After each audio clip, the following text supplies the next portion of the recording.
పుత్రద ఏకాదశి వ్రతం ఎప్పుడు పూజా విధానం ప్రాముఖ్యత. పుష్యమాసంలోని శుక్లపక్షం ఏకాదశి నాడు భక్తులు విష్ణుమూర్తిని పూజిస్తారు. ఈ ఏకాదశిని పుత్రద ఏకాదశి అంటారు. ఈ ఏడాది జనవరి 10న పుత్రద ఏకాదశి ఉత్సవాలు జరగనున్నాయి.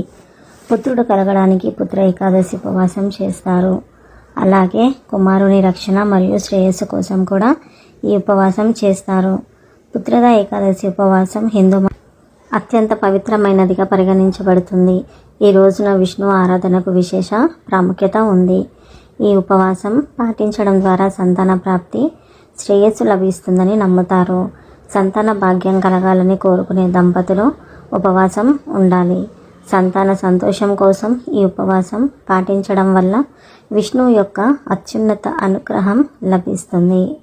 పుత్రద ఏకాదశి ఉపవాసం ఎందుకు చేయాలి? సంతానం ఉన్నవాళ్ళు పుత్రద ఏకాదశి ఉపవాసం పాటించడం వల్ల పిల్లలు సంతోషంగా ఉంటారు. అదే పిల్లలు లేనివారు ఈ ఉపవాసం చేస్తే పిల్లలు కలుగుతారు అని నమ్ముతారు. సంతానం లేని దంపతులు కూడా ఆనందాన్ని పొందుతారు. ఈ ఉపవాసం విష్ణువు యొక్క అనుగ్రహం మరియు ఆశీర్వాదాలను తెస్తుంది. ఇది కుటుంబం యొక్క శ్రేయస్సు మరియు సంతోషానికి ముఖ్యమైనది.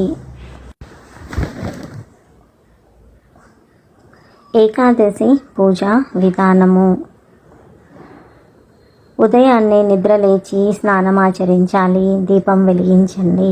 గంగాజలంతో విష్ణుమూర్తికి అభిషేకం చేయండి.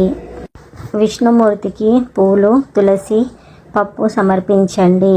వీలైతే ఈ రోజున ఉపవాసం చేయండి. హారతి ఇవ్వండి. సాత్విక వస్తువులను మాత్రమే భగవంతుడికి సమర్పిస్తారని గుర్తుంచుకోండి. శ్రీ మహావిష్ణువు సుఖంలో తులసిని చేర్చండి. తులసి లేనిదే విష్ణువు సుఖాన్ని పొందలేడని నమ్ముతారు. ఈ పవిత్రమైన రోజున విష్ణువుతో పాటు లక్ష్మీదేవిని పూజించండి. ఈ రోజున వీలైనంత వరకు భగవంతుడిని ధ్యానించండి. ఈ ఏకాదశి పూజా విధి పదార్థాల జాబితా. శ్రీ మహావిష్ణువు యొక్క చిత్రం లేదా విగ్రహం, పువ్వులు, కొబ్బరి, తమలపాకు, పండ్లు, లవంగాలు, ధూపం, దీపం, నెయ్యి, పంచామృతం, అక్షింతలు, తులసి, పప్పు, గంధం, స్వీట్లు.